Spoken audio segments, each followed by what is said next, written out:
الشیطان الرجیم بسم اللہ الرحمن الرحیم ایاما معدودات فمن کان منکم مریضا او علی سفر فعدۃ من ایام اخر۔ دیکھو قرآن کریم نے فرمایا کہ روزے کے تو چند گنتی کے دن ہیں، پھر بھی جو بیمار ہوئے یا مسافر ہوئے تو بعد میں اس کی قضا کرے۔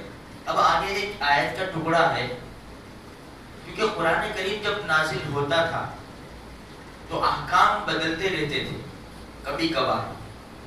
پھر نبی کریم صلی اللہ علیہ وسلم نے حجۃ الوداع کے موقع کے اوپر یہ آیت نازل ہوئی، الیوم اکملت لکم دینکم، کہ آج دین مکمل ہو گیا، بس خلاص اب بدلا نہیں جائے گا۔ شروع میں کوئی احکام اترتے پھر اس کو بدلا جاتا۔ اسی طرح رمضان کا ایک حکم تھا کہ بھائی روزے رکھو، پھر آگے ایک جملہ ہے وَعَلَى الَّذِينَ يُطِيقُونَهُ فِدْيَةٌ طَعَامُ مِسْكِينٍ۔ ابھی یہ آیت کا ٹکڑا تلاوت پہ آتا ہے اور قرآن کا حصہ ہے، لیکن اس کا جو حکم ہے نا وہ منسوخ ہو گیا۔ اس کا ترجمہ کیا ہے کہ جو لوگ روزہ رکھنے کی طاقت رکھتے ہیں اور اگر ان کو روزہ نہیں رکھنا تو ایک مسکین کو فدیہ دے دے۔ یہ حکم تھا شروع میں کہ بھائی اگر روزہ رکھنے کی طاقت ہے لیکن نہیں رکھنا روزہ تو مسکین کو فدیہ دے دے۔ پھر اس کے بعد والی آیت شہر رمضان الذی انزل فیہ القرآن ھدی للناس وبینات من الھدی والفرقان، پھر ایک جملہ آیا فمن شہد منکم الشہر فلیصم۔ اس جملے نے وہ جملے کو منسوخ کر دیا۔ پہلے کیا کہا کہ بھائی جو روزہ رکھنے کی طاقت رکھتا ہو اس کو نہ رکھنا ہو تو ایک مسکین کو فدیہ دے دے، لیکن جب یہ آیت کا ٹکڑا نازل ہوا فمن شہد منکم الشہر فلیصم، کہ جو بھی رمضان پاوے اس کو چاہیے کہ روزہ رکھے، حکم۔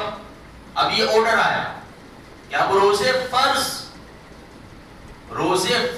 اس لیے میرے بھائیو روزے رکھنا ضروری ہے، جس کو کوئی مجبوری نہیں ہے۔ دیکھو یہ گزشتہ آیت میں بھی کہا تھا کہ فمن کان منکم مریضا، اب یہاں پر یہ جملہ لائے نا فمن شہد منکم الشہر فلیصم، جو بھی رمضان کا مہینہ پاوے اس کے اوپر روزے فرض، اس کے بعد بھی جملہ کہا ہاں اگر تم میں سے کوئی بیمار ہو او علی سفر فعدۃ من ایام اخر، یا مسافر ہو اس کو چاہیے کہ وہ دوسرے دنوں میں روزہ رکھے۔ پھر آگے اللہ فرماتے ہیں یرید اللہ بکم اليسر ولا یرید بکم العسر، اللہ تمہارے لیے آسانی چاہتا ہے، اللہ تمہارے لیے سختی نہیں چاہتا۔ تو اللہ پاک نے جو روزے کا ہمیں حکم دیا ہے میرے بھائیوں، بہت بڑی عبادت ہے روزہ، اس لیے کہ انسان اپنے آپ کو بھوکا پیاسا رکھتا ہے۔ دیکھو نماز نظر آتی ہے، زکوٰۃ بھی نظر آتی ہے، حج عمرہ بھی نظر آتا ہے، لیکن روزہ ایسی چیز ہے کہ انسان سامنے کھڑا ہو نظر نہیں آتا۔ وضو کرتے وقت انسان کیا چاہتا ہے؟ غسل کرتے وقت میرے حلق میں پانی نہیں جانا چاہیے ورنہ روزہ ٹوٹ جائے گا۔ بھائی تجھے کون دیکھنے والا ہے؟ مجھے میرا رب دیکھنے والا ہے جس نے مجھے یہ حکم دیا ہے۔ اسی لیے تو کہا الصوم لی وانا اجزی بہ، روزہ خاص میرے لیے ہے اور میں اس کا بدلہ دوں گا، اللہ خود فرماتا ہے۔ اس لیے ہمیں کوئی مجبوری نہ ہو، کوئی بیماری نہ ہو، پریشانی نہ ہو میرے بھائیوں، تو ہمارے اوپر روزے فرض ہے اور روزے رکھنا ضروری ہے۔ امت کے اوپر روزے فرض کیے گئے ہیں، اس لیے انسان کو چاہیے کہ روزہ رکھے۔ اب ایسا بیمار جو ہمیشہ کا بیمار ہے کہ وہ بیچارہ وہ روزے رکھ ہی نہیں سکتا، یا بہت بوڑھا آدمی، بہت کمزور آدمی کہ 2 گھنٹے نہیں کھائے گا نا، یا ایسا بیمار ہے کہ 2 گھنٹے دوائی نہیں لے گا، اس کی بیماری بڑھتی چلی جائے گی، یہ ہلاک اور برباد ہو جائے گا۔ ایسا بیمار ہمیشہ کا جس کو روزہ رکھنے کی طاقت ہی نہیں ہے، بہت بوڑھا ہے، بیچارہ روزہ نہیں رکھ سکتا، وہ شریعت کہتی ہے کوئی بات نہیں ہے، اب تم کیا کرو؟ فدیہ دے دو۔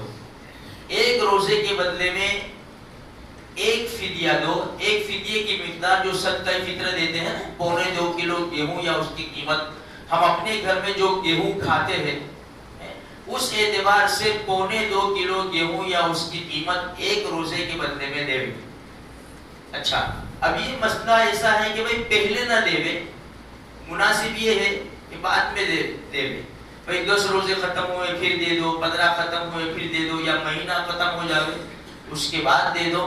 تو میرے بھائیوں، یہ ان بیماروں کے لیے ہے فدیہ جو کبھی بھی روزہ نہیں رکھ سکتے، یا ایسے بوڑھے آدمی کہ بیچارے کو روزہ رکھنے کی طاقت ہی نہیں ہے، تو ایسے لوگوں کے لیے یہ فدیہ ہے. باقی دوسرے لوگوں کے لیے تو روزہ فرض ہے. اللہ تبارک و تعالی مجھے، آپ کو، ساری امت کو نصیب فرمائے.